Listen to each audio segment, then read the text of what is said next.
할렐루야, 주님을 찬양합니다. 오늘 주신 하나님의 말씀 구약성경 이사야 55장 1절로 5절 말씀입니다. 목마른 자들아 나오라 라는 제목으로 함께 말씀을 나누겠습니다. 자, 이스라엘 백성들에게 하나님께서 이사야를 통해서 오늘 주시는 말씀은 생명에 관한 말씀입니다. 생명에 관한 말씀. 다시 말하면 죽고 사는 문제를 지금 언급하고 계십니다. 죽고 사는 문제. 여러분, 인간에게 가장 중차대한 문제가 있다면 무엇이겠어요? 명예, 권세, 물질, 행복, 수많은 게 있을 수 있지만 여러분, 죽고 사는 문제보다 더 중요하고 급한 건 없는 거예요. 왜냐하면 우리의 아무리 많은 명예도 물질도 죽으면 아무 소용이 없기 때문에 그렇습니다.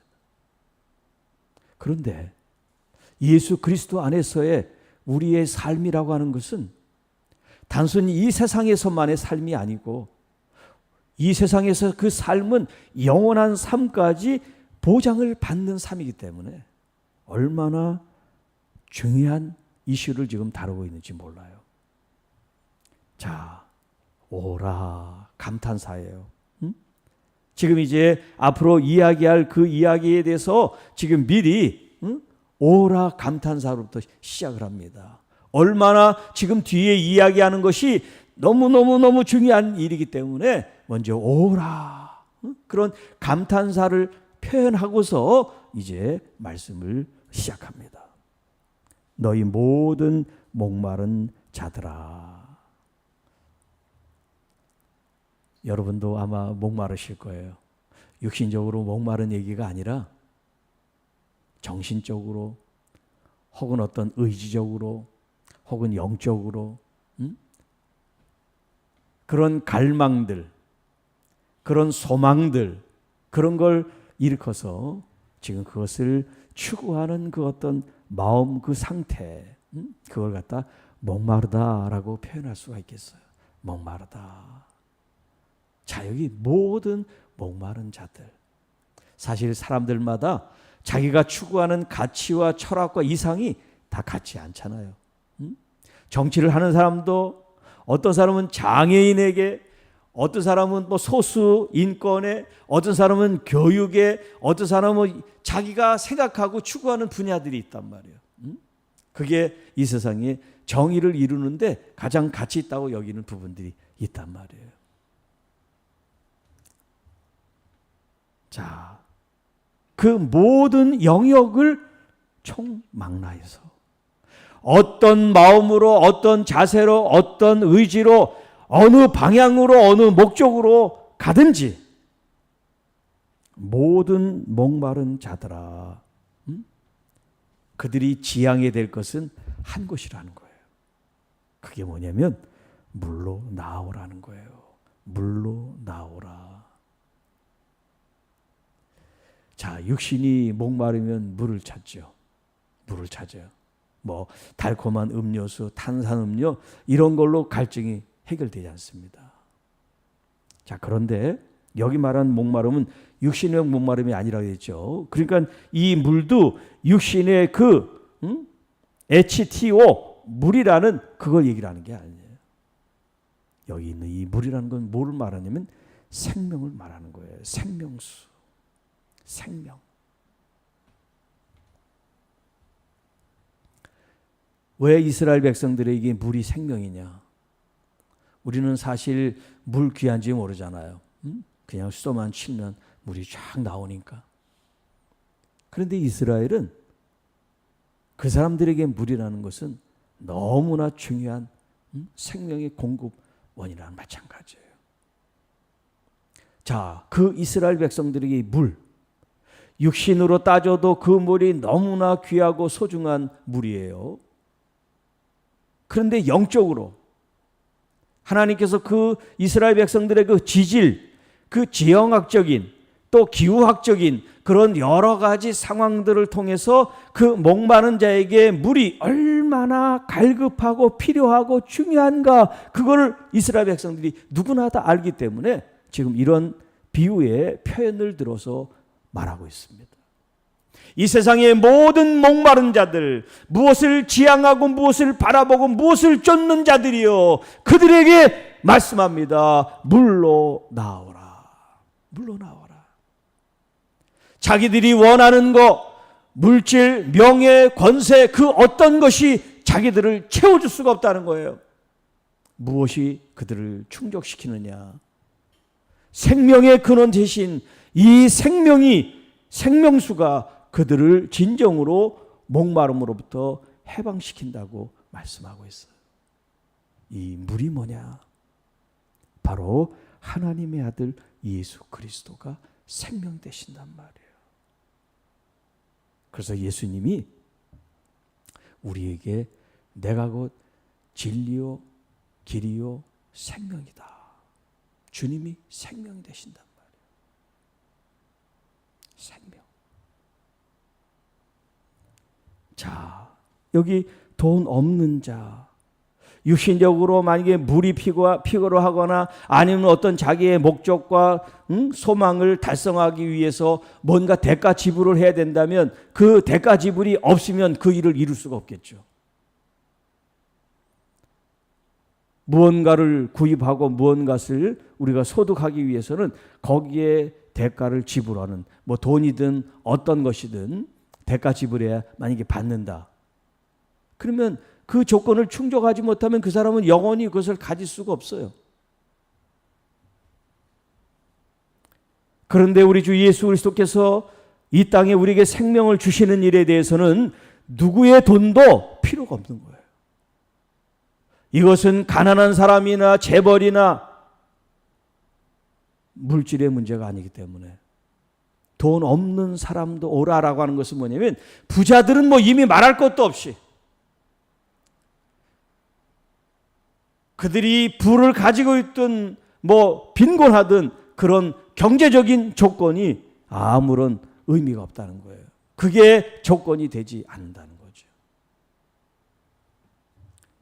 돈 없는 자도 오라. 너희는 와서 사 먹되 돈 없이 값 없이, 사 먹는데 돈 없이 값 없이 사 먹는다, 이게 말이 안 되잖아요. 그러면 사 먹는 게 아니지, 그냥 공짜지, 무료지.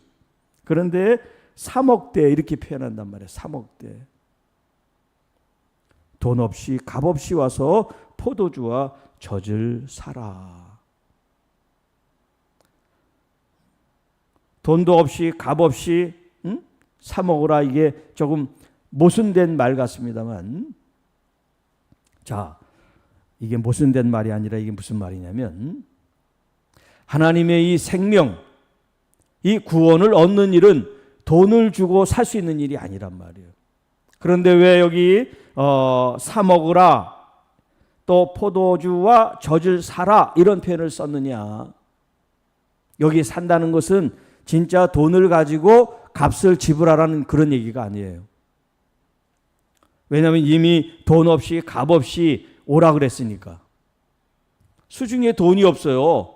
그런데 이 포도주와 젖을 사라고 얘기할 때 돈을 지불할 돈이 없는데 뭘 사요, 사긴.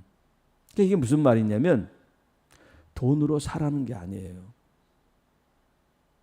이 주인은 무료로 거저 내어주기를 원하는 거예요.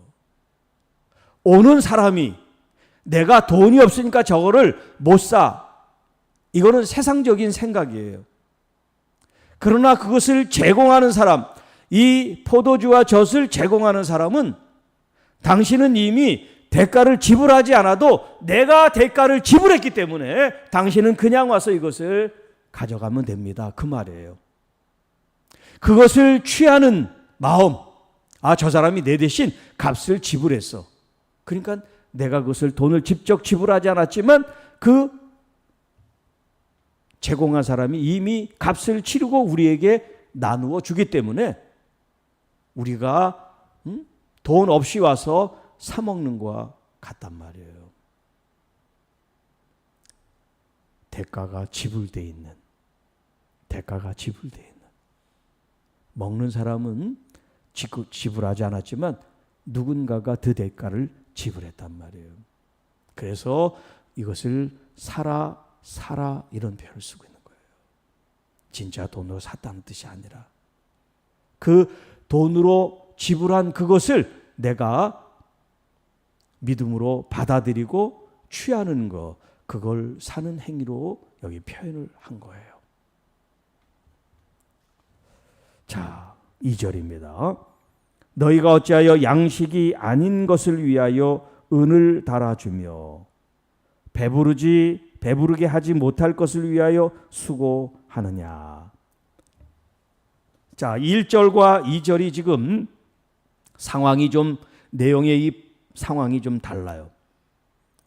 앞에 있는 말씀은 목마른 자들, 정말 하나님의 생명이 필요한 사람들로 하여금 값없이 내어주는 그런 복된 말씀이에요.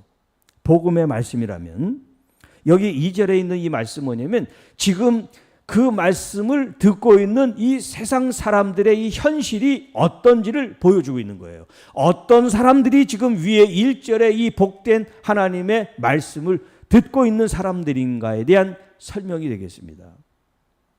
자, 이 말씀을 듣는 사람들은 지금 어떤 사람들인가? 그 사람들은요, 양식이 아닌 것을 위해서 은을 달아준다. 배부르지 못하게 할 것을 위하여 애를 쓰고 수고를 한다. 이런 표현을 쓰고 있어요. 자, 여기 이제 양식이란 말이 이제 빵이라는 말인데, 자, 우리가 살아감에 있어서 가장 기본적인 일용할 양식이죠. 일용할 양식. 날마다 데일리 브레드. 날마다 먹는 양식. 무슨 호화스럽고 뭐 진수성찬을 얘기하는 게 아니에요. 아주 가장 생명을 유지시킬 수 있는 가장 기본 단위. 그것을 지금 얘기를 합니다. 그 양식. 그러니까 이걸 꼭 먹어야 돼요. 무슨 뭐 배부르게 막 배 터지게 먹는 그런 표현이 아니라 가장 우리가 생명을 유지하는데 가장 필요로 한 그 아주 절대적인 그 양식을 말한단 말이에요. 자, 그런데 그걸 지금 위해서 사는데 돈을 주고 사도 그걸 양식이 아닌 것에 돈을 지불한단 말이에요. 그리고 그걸 먹어도 배가 부르지 않는다는 거예요. 이게 지금 육적인 얘기를 하면서 영적인 풀이를 하고 있는 거예요. 육신적으로는 우리가 돈을 지불하고 음식을 먹으면 그만큼 배부르잖아요. 그만큼 영양 공급이 된다든가. 그런데 우리의 영적인 생명 양식을 위해서는요, 우리가 금은 보화를 투자하고 혹은 어떤 것을 지불한다고 해도 우리의 영적 이 목마름 갈증이 해소가 되지 않는다. 이 표현을 하고 있는 거예요. 오직 하나님의 그 말씀, 하나님의 아들 예수 그리스도로 말미암지 않고는 어떤 갈증도 목마름도 그들이 영적인 해소를 위해서 돈을 지불하고 수고를 아끼지 않는다 할지라도 아무 의미가 없다는 거예요. 배부를 수도 없고 양식이 될 수도 없다는 걸 말해주고 있어요. 자, 그래서 여호와 하나님께서 내게 듣고 들어라 이런 표현을 쓰고 있어요. 여기 히브리적인 문법에 이 같은 단어가 두 번 반복되면 강조형이라고 그랬죠. 한 번만 하는 것이 아니라 두 번 재차 말한단 말이에요. 들어라. 내게 와서 들어라. 내게 와서 들어라. 이렇게 두 번을 반복한단 말이에요. 성경에 그런 말씀이 있단 말이에요. 진실로 진실로. 이렇게 같은 말을 두 번 하는 건 강조한다는 뜻이에요. 자,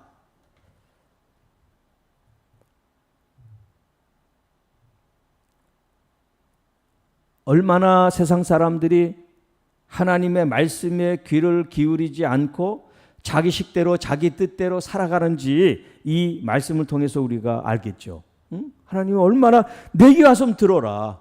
내 말을 들으면 길이 있고 내 말을 들으면 방법이 있는데 내게 찾지 않고 세상으로 나가서 돈을 쓰고 애를 쓰고 헌신을 하고 노력을 하고 땀을 흘려봐야 소용이 없다. 지금 그런 표현을 쓰고 계신 거예요. 그리하면 너희가 좋은 것을 먹을 것이며 너희 자신들이 기름진 것으로 즐거움을 얻으리라. 어떻게 해요?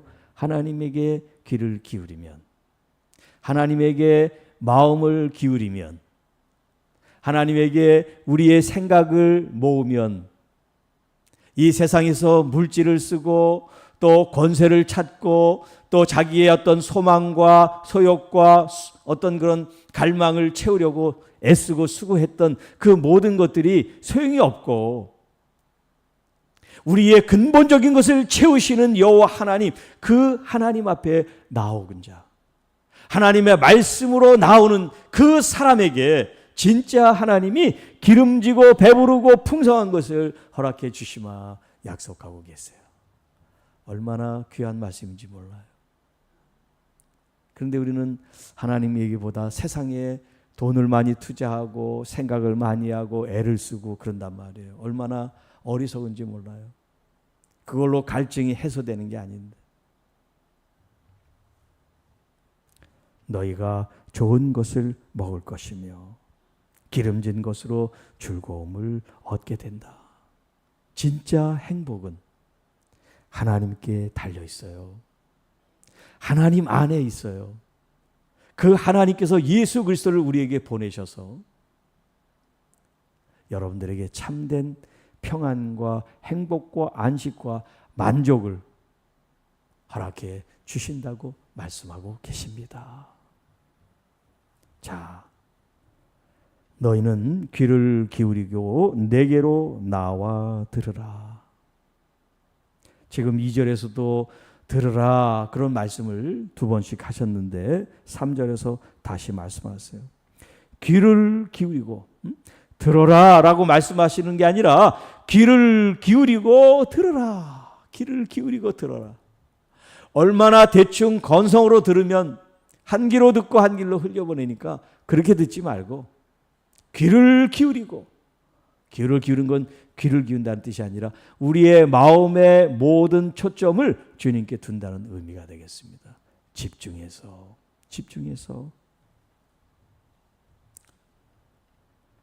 그리하면 너희의 영혼이 살리라. 영혼이 살리라. 그러니까 위에 1절에 목마른 자들, 영혼의 진짜 갈망이 해소되지 않은 사람들, 그래서 이런 행위도 하고 저런 행위도 하고 이것도 찾아보고 저것도 찾아보고 얼마나 많은 수고와 노력을 합니까? 그런데 아무 소용이 없다는 거예요. 주님께 나와야지.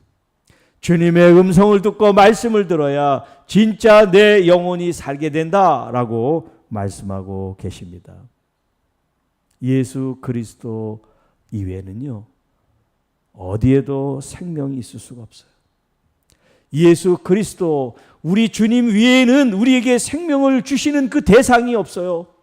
오직 우리 주님만이 우리에게 생명을 주셔서 우리의 영혼을 살리실 수 있는 분입니다. 예수 그리스도 이외에는 전부 다 우리의 영혼을 파괴시키는 마귀의 수하라고 볼 수 있어요. 오직 우리 주님만이 생명을 지키시고 생명을 부여해 주시는 분이고, 또 그 생명을 영원토록 보장해 주시는 구세주가 되십니다. 내가 너희를 위하여 영원한 언약을 맺으리니, 영원한 언약을 맺으리니 곧 다윗에게 허락한 확실한 은혜입니다. 자, 영원한 언약을 이스라엘 백성들과 맺었는데 그 맺은 영원한 언약이 이제 풀어서 뭐냐면 다윗에게 허락한 확실한 은혜라 이렇게 표현하고 있어요. 다윗에게 허락한 확실한 은혜. 여기 이제 은혜란 말은 이 히브리 말로 헤세드라 그래요.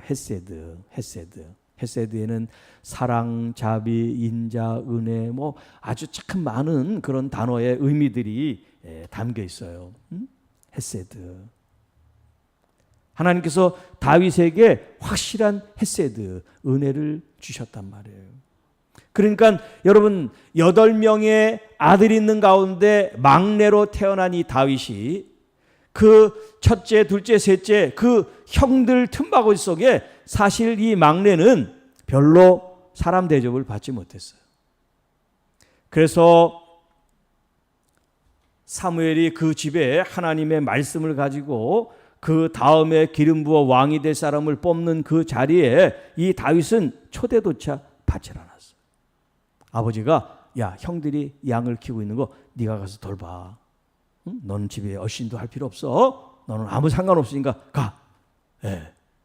그 아버지가 들판으로 보내서 양을 치고 있었어요.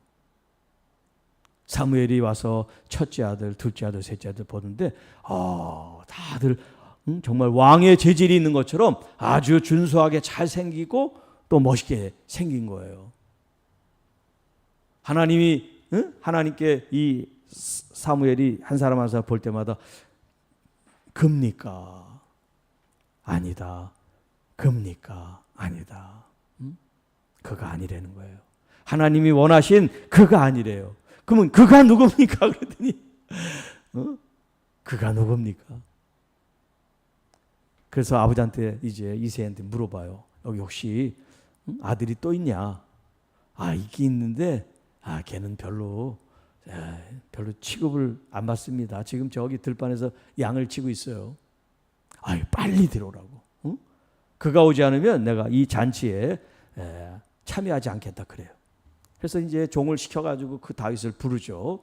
다윗이 이제 막 세수를 했겠어요. 의복을 제대로 입었겠어요. 그냥 그 모습 그대로 그냥 헐레벌떡 뛰어왔어요. 그런데 그 모습을 보고 하나님이 크다.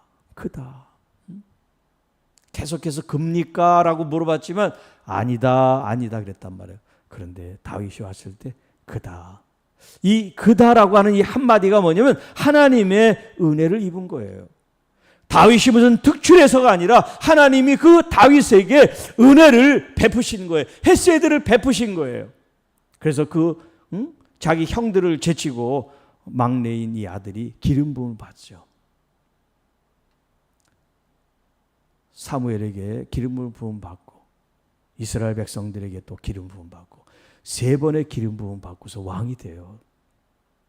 자, 왕이 되는 과정에도 사울 왕의 시기심 때문에 얼마나 많이 도망다니고 피해 답니까? 그런데 하나님은 다윗을 계속해서 보호하신단 말이에요. 그 소년 다윗이 골리앗을 이기는 게 진짜 돌멩이를 잘 던져가지고 명중해서 죽은 게 아니라 하나님께서 다윗과 함께 하셨기 때문에 다윗에게 은혜를 부어주셨기 때문에 하나님께서 다윗을 높여주신 거죠. 또 왕이 되게 하시고 또 시편에 있는 많은 그런 시편들을 저술하고 감동 감화를 주셨고요. 이게 헤세드란 말이에요. 하나님이 확실히 허락하신 확실한 은혜 헤세드가 다윗에게 있다는 거예요. 하나님이 그와 함께 하신 것처럼 이스라엘 백성 너희에게도 내가 영원한 언약을 세워서 내가 너희들과 영원히 함께 있겠다라고 하나님이 언약을 맺으셨다는 거예요. 물론 이스라엘 백성들이 그 언약을 온전히 준수하지를 못했지만 그 언약이 누구에게 이제 주어졌습니까? 교회에게 이제 주어졌어요. 예수 그리스도의 몸된 교회, 이 언약이 이제 연속선상에서 이제 우리에게까지 전해진 거예요. 그 언약이 구약에서는 하나님과 백성의 관계였어요. 하나님과 이스라엘 백성, 하나님과 백성. 그러나 예수 그리스도로 말미암아 이 언약은, 새 언약은 어떤 언약이냐면 하나님은 우리의 아버지가 되시고 우리는 그분의 자녀가 됐어요. 영접하는 자, 그 이름을 믿는 자들에게는 하나님의 자녀가 되는 권세를 주셨습니다. 예수 그리스도를 통하여 우리는 하나님의 자녀가 되는 권세를, 신분을 보장받았습니다. 우리가 무슨 잘나서 혹은 율법을 잘 지켜서 무슨 할례를 받아서 어떤 행위를 해서 우리가 하나님의 자녀가 된 것이 아니에요. 은혜, 헤세드, 은혜밖에 설명이 안 돼요. 하나님 우리를 선택하시고 그 선택 가운데 우리가 응답함으로, 순종함으로 하나님의 자녀가 된 것, 이것이 바로 그 영원한 언약 가운데 우리가 지금 살아가고 있는 것입니다. 그러니까 우리는 언약의 백성이에요. 언약의 자녀들이에요. 하나님의 이 몸된 교회를 이루고 있는 지체로서 하나님께서 우리를 부르시고 또 우리를 자녀 삼아 주셨다는 것, 이 자체가 얼마나 큰 은혜인지 모릅니다. 이것이 바로 구약에서는 다윗이지만 이 다윗은 누구의 모형이냐면 하나님의 아들 예수 그리스도 메시아의 하나의 모형이 바로 다윗을 가리키는 거예요. 자, 그래서 4절에 보라 내가 그를 만민에게 증인으로 세웠고 만민의 인도자와 명령자로 삼았다. 자, 이 표현은 여호와 하나님께서 그는 누구냐면 다윗이에요. 근데 이 다윗은 누구라 그랬어요? 이제 메시아 하나님의 아들을 가리킨다 그랬죠. 자, 만민에게 증인으로 세웠다. 다윗도 하나님께서 그를 높이신 건 다윗 그 개인과 그의 어떤 후손들이 잘 먹고 잘 살아라 그런 의미에서 은혜를 준 게 아니에요. 하나님의 그 거룩한 이름을 존귀하게 나타내고 영광 돌리도록 하나님께서 그를 왕위에 세우고 그 자자손손 그 왕위를 잇게 하셨단 말이에요. 그런데 하나님께서 하나님의 말씀을 떠나면 하나님께서 그 영원한 약속을 폐기하신다고 말씀하셨단 말이에요. 자, 그렇기 때문에 만민에게 증인으로 세웠다. 하나님의 이 구속사적인 하나님의 이 원대한 구원의 계획의 증인이 누구냐? 바로 하나님 자신 그 아들 예수 그리스도라고 하는 걸 우리에게 가르쳐주고 계세요. 또 만민의 인도자, 여기 이제 인도자라는 이 표현은 이제 그 원문으로 보면 그 왕이다 이런 표현이에요. 인도자라고 표현했지만 이거는 이제 왕이라는 그런 개념이에요. 왕. 다윗이 이스라엘 백성이 왕이었잖아요. 예수님도 이 땅에 왕으로 오셨어요. 왕으로. 그러나 세상의 왕의 개념이 아니라 예수님은 섬기는 종의 모습으로 겸손의 왕으로 이 땅에 오셨단 말이에요. 평화의 왕으로 이 땅에 오셨단 말이에요.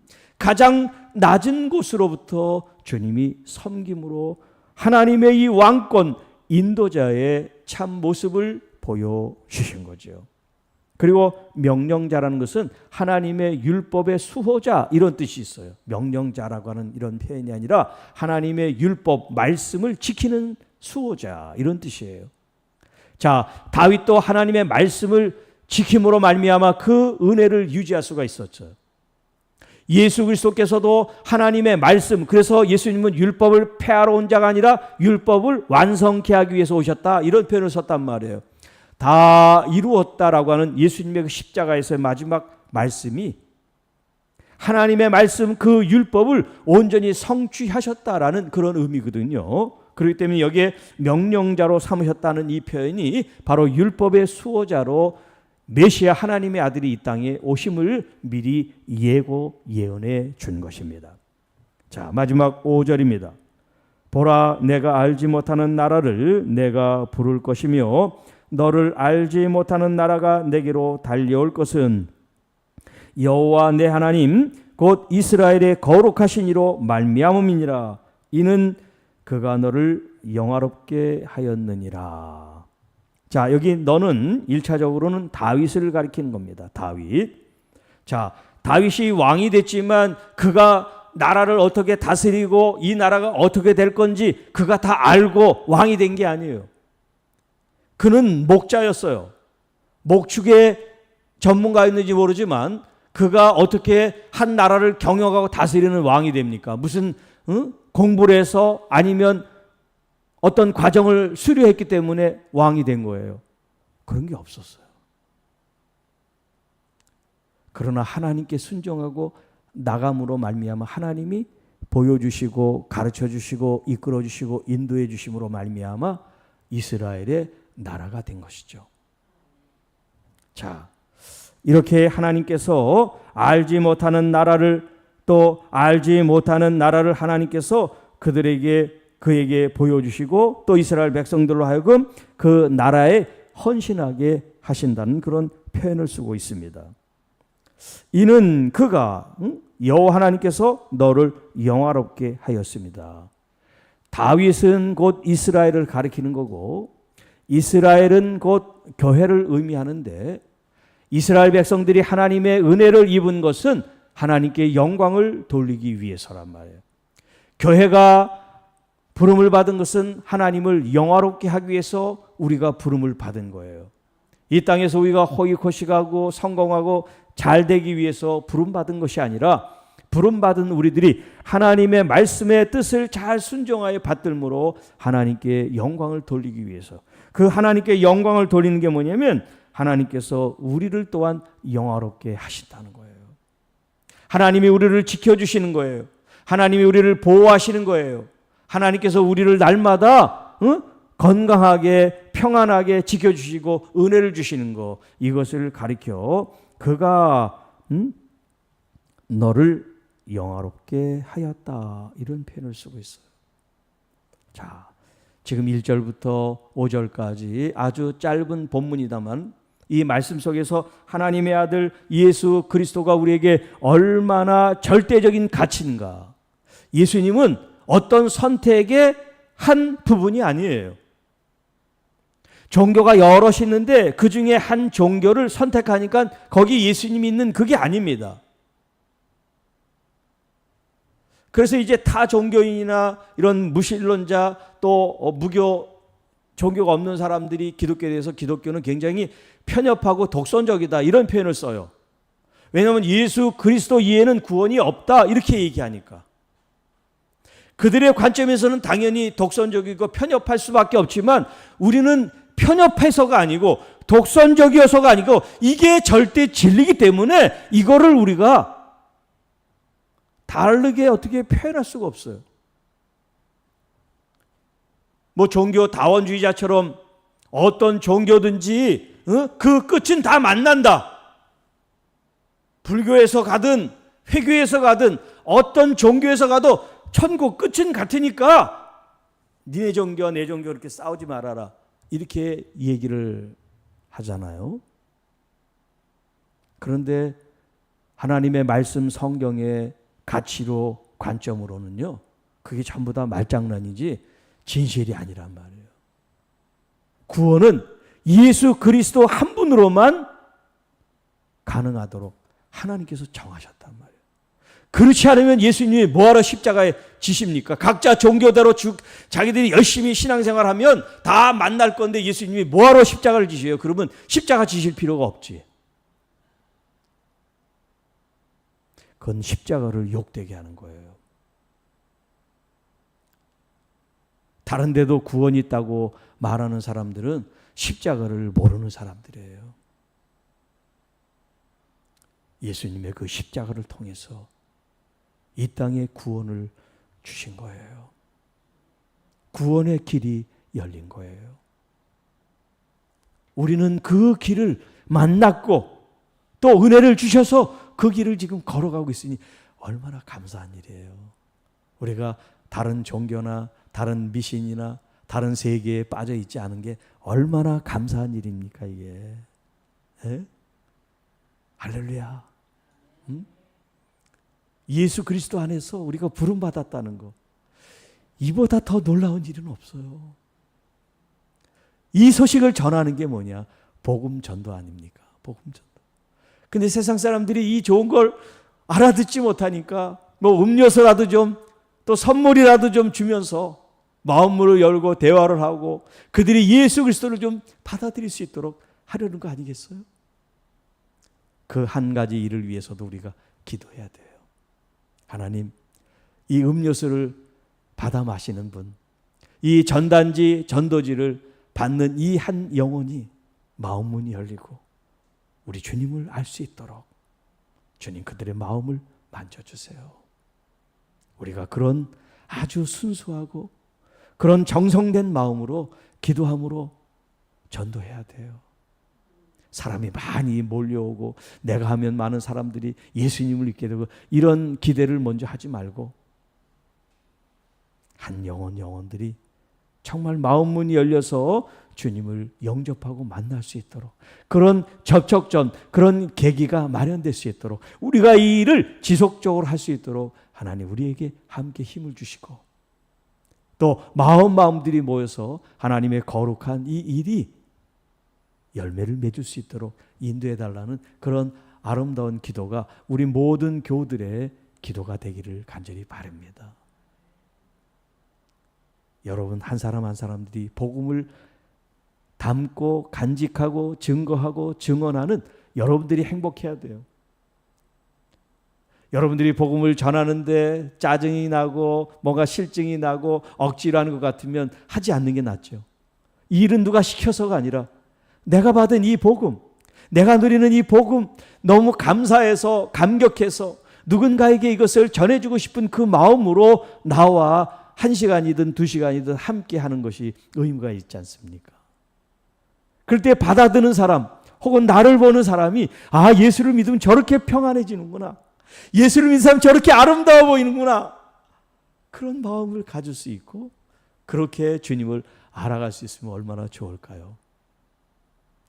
여러분, 우리가 내일 아침에 기도할 때 스데반과 같이 천사의 얼굴이 되어질 수 있기를 축복합니다. 주님, 내 마음이 먼저 평안케 해주시고 내 얼굴빛이 달라져서 성령님이 나와 함께하는 것을 내가 알게 하시고 나를 보는 모든 사람들이 주님을 대면할 수 있도록 도와주십시오. 그런 마음으로 주 예수 그리스도가 그들의 구주가 되고 참 생명이 된다는 것을 우리가 증거할 수 있기를 간절히 원해요. 기도하겠습니다. 하나님 아버지, 감사합니다. 생명이신 나의 주, 나의 하나님, 나의 예수님을 마음에 모시고 기쁨으로 감사함으로 이 귀한 은혜, 은총, 헤세드, 이 복음을 누군가에게 전할 수 있는 통로가, 증인이 되게 하여 주옵소서. 그래서 하나님의 몸된 교회가 살아 역사하는 교회, 이 땅이 아프고 무거운 짐지고 또 목마른 영혼들이 주님 앞에 와서 참 영생수를 만나고 영원한 해가를 얻고 갈증이 해소되고 또 주님이 주신 영원한 평화를 누리는 하나님의 참된 교회가 또 사역이 될 수 있도록 성령으로 충만케 하옵소서. 내일 우리가 하나님 복음을 전하기 위해서 기도하며 또 복음을 전하며 또 하나님 우리가 서로 음료를 나누고 서로 대접하는 이 아름다운 손길들을 축복합니다. 하나님 복되게 하여 주시고 또 만나는 모든 사람들을 하나님께서 그 마음들을 만져주셔서 무장 해제되게 하시고 주님을 더 알고 싶은 그런 호기심이 생기고 주님의 그 평안을 누릴 수 있도록 도와주시고 아픈 영혼들을 위하여 기도해주는 우리 성도님들이 되게 하옵소서. 모든 것이 다 합력하여 선을 이루는 아름답고 복된 일이 될 수 있도록 함께하여 주실 줄을 믿사옵니다. 특별히 이 시간도 우리의 아픈 환우들, 가족들을 위하여 기도하오니 주님 불쌍히 긍휼히 여겨 주시어서 속히 자리를 털고 일어날 수 있는 하나님의 귀한 교우들, 성도들이 다 되게 하옵소서. 또 우리 자녀, 직장, 일터, 손에 수고하는 모든 일들 위에 주님과 늘 동행하게 하셔서 지치고 힘든 영혼들이 주님으로부터 참 위로를 받는 우리 온 교우들이 되게 하옵소서. 이 모든 말씀 우리를 구원해 주신 우리 구주 예수님의 이름으로 감사하며 축복하며 기도하옵나이다. 아멘.